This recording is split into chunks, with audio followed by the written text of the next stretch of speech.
കുറച്ച് നാളുകൾക്ക് മുമ്പ് വന്നൊരു വാർത്ത ഓർമ്മയുണ്ടോ?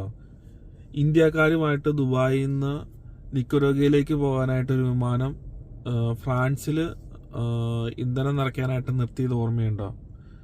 എന്നിട്ട് ഫ്രാൻസിലുള്ള ആൾക്കാർ ഇത് മനുഷ്യക്കടത്താണെന്നും പറഞ്ഞ് വിമാനം തിരിച്ചയച്ചതൊക്കെ ഓർമ്മയുണ്ടല്ലോ.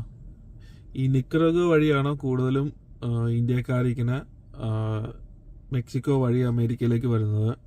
മെക്സിക്കോയിലെ അമേരിക്കയും തമ്മിലുള്ള അതിർത്തിയിൽ എത്തിക്കഴിയുമ്പോൾ ഇവർ അസൈലം ആവശ്യപ്പെടും. അപ്പോൾ അവരിങ്ങനെ പേപ്പർ വർക്കൊക്കെ നടത്തി അവരെ ഇങ്ങനെ പുറത്തേക്ക് അമേരിക്കയിലേക്ക് തന്നെ വിടുമെന്നാണ് എനിക്ക് തോന്നുന്നത്. കൃത്യമായിട്ട് അറിയില്ല.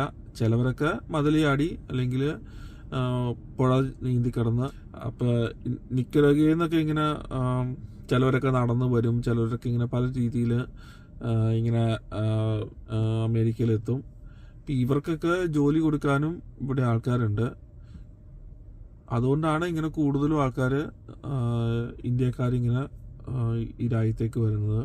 നേരിട്ടുള്ള അമേരിക്കൻ കോൺസുലേറ്റിൽ നിന്നുള്ള വിസ കിട്ടാൻ ഭയങ്കര പാടാണ്. ഇങ്ങനെ വിസിറ്റിംഗ് വിസ കിട്ടാൻ പോലും ഭയങ്കര പാടായിരിക്കും. അതുകൊണ്ടാണ് ഇവരിങ്ങനെ നിക്കരോഗ വഴിയും കൊളംബിയ വഴിയൊക്കെ നടന്നും പല പല രീതിയിലൊക്കെ ചിലവരൊക്കെ പുഴ നീന്തിയൊക്കെ കിടക്കുന്നവരുണ്ടാവും. റിയോ റിവർ എന്ന് പറഞ്ഞൊരു റിവറും കണ്ട അമേരിക്കയും മെക്സിക്കോയുടെ ഇടയ്ക്കൊരു റിവറുണ്ട്. അങ്ങനെ